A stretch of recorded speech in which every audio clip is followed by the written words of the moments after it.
The sun slid over the horizon, painting Daniel's lake in gold. Every morning began the same. Coffee in one hand, fishing rod in the other, the gentle hum of nature replacing the sirens that used to rule his life. After 20 years as a firefighter, Daniel had traded chaos for calm, flames for reflection, and the city for the open silence of his ranch. The lake was his pride, a stretch of still water he'd dug, cleared, and loved since the day he bought the land. It was more than property. The next morning, Daniel spotted a crisp white envelope taped to his front gate.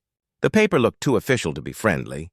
He peeled it off, unfolded it, and read each word slowly.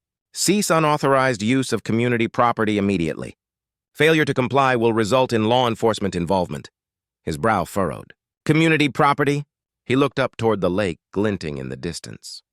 That was his lake, dug with his own hands, fed by the stream that ran through his land long before the HOA was even a blueprint. He could still remember the sweat, the mud, the years it took to turn that patch of earth into something worth keeping. Now some neighborhood committee wanted to claim it? Daniel chuckled, but it wasn't from amusement. It was the kind of quiet, disbelieving laugh a man makes when he realizes trouble's coming. That evening he walked to the lake, hands in his pockets, watching the reflection of the new houses shimmer on the water. Across the shore, 2 HOA members stood by their dock, one holding a clipboard, the other taking photos again, like they were documenting evidence. Daniel met their gaze, gave a slow nod, and then turned his back on them, calm and unbothered. Inside, though, the fire was starting to burn. They thought they could scare him off his own land? They were about to learn. Daniel didn't run from fires. He fought them. By sunrise, Daniel was back at the lake, coffee steaming beside him, rod in hand, pretending not to notice the movement across the water. The HOA crew was out early, 3 of them this time, standing on the far bank like deputies guarding a border. He could almost hear their chatter drifting over the still surface. Then one of them pulled out a phone. Daniel squinted, watching the woman's lips move as she pressed it to her ear. Her expression was smug, satisfied. He didn't need to guess what she was saying. Yes, hello. There's a man trespassing at the community lake. A faint smile curved under Daniel's stubble. He let the line bob, reeled in slowly, and walked back toward his truck parked near the fence line. Inside, his radio crackled to life. Dispatch, we've got a call. Possible trespasser at the lakeside HOA property. Daniel leaned against the door, his own reflection grinning back from the side mirror. Lakeside HOA property, he thought. The irony was too good. He lifted the receiver, calm and steady. Copy that, he said. I'll take this one.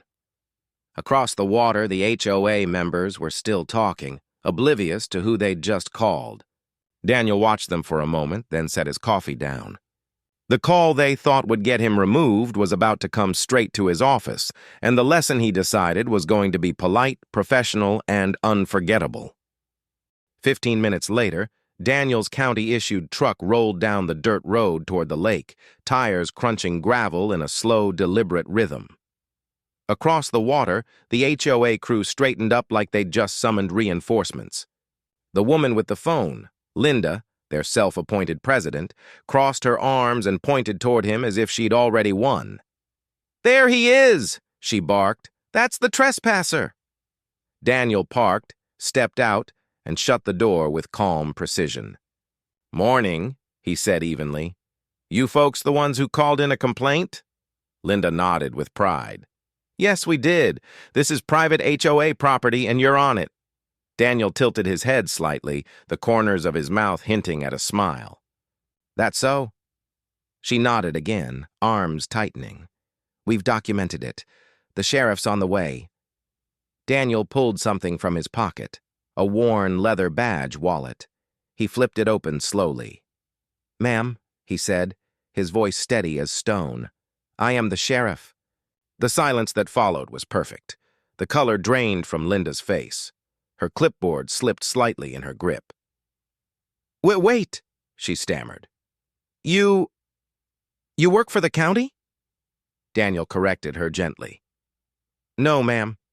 I run the county's emergency communications division. Every 911 call made in this area goes through my office, including yours." Linda's mouth opened, but no sound came out. Behind her, the two HOA members exchanged wide-eyed looks. Daniel gave a polite nod. "Now, since we're all standing on my property, why don't we talk about who's trespassing on whose land?" Linda didn't say a word as Daniel walked past her and down to the water's edge. He crouched near the bank, tracing the mud with his boot where the HOA's shiny new dock jutted out over the lake. The polished boards gleamed like a symbol of arrogance, a monument to not checking the facts. "See this line here?" Daniel said calmly, pointing toward a faded wooden marker half buried in the dirt. "That's my boundary stake. Been here since '03. The younger HOA man swallowed hard. There must be a mistake," he mumbled, glancing at Linda. Daniel looked up at him, the sun catching the edge of his badge. "There is," he said. "You built part of your dock on my land. And your fence, too." Linda finally found her voice, brittle and defensive. We had permits." The developer said. "The developer's map doesn't override county records," Daniel cut in, his tone sharp but calm. "And I've got the original deed hanging in my office." He straightened, brushing dirt from his jeans. The group stood silent, the wind rippling the water between them. "Here's what's going to happen," Daniel said. "I'm calling the county surveyor today.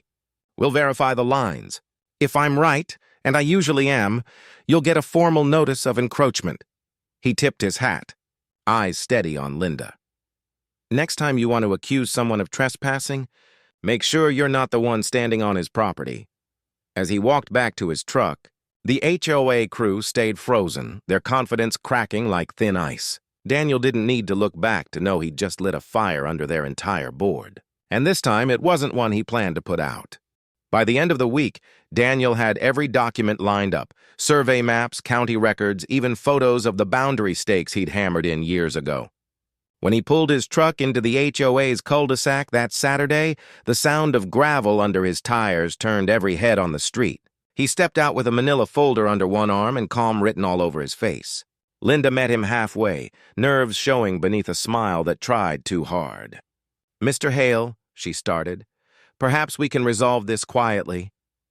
"That's the plan," Daniel said, handing her the sealed envelope. "Official notice of encroachment and a cease and desist order. County verified it yesterday." Her fingers trembled as she opened it. Behind her, a few homeowners peeked from porches, watching their fearless leader shrink. "You mean we—" she stammered. "Built on my land," Daniel finished for her. "You've got 30 days to remove the fence and dock. After that, the county steps in." Linda's shoulders slumped. The polished authority she carried at board meetings melted into pure regret. "We didn't know," she whispered. Daniel gave a small nod. "Then let this be a lesson in asking before accusing." He turned to leave, but stopped. "You called the law on a man minding his own lake. I'm giving you a chance to fix it without fines. Take it." For a long moment, the only sound was the wind rustling the HOA's perfect hedges. Then Daniel climbed into his truck and drove off, leaving silence and shame in his wake. Back on his ranch, he parked by the lake, watching the sun dip low over the water. The reflection of the dock, soon to be gone, glimmered like the last spark of a fire finally dying out.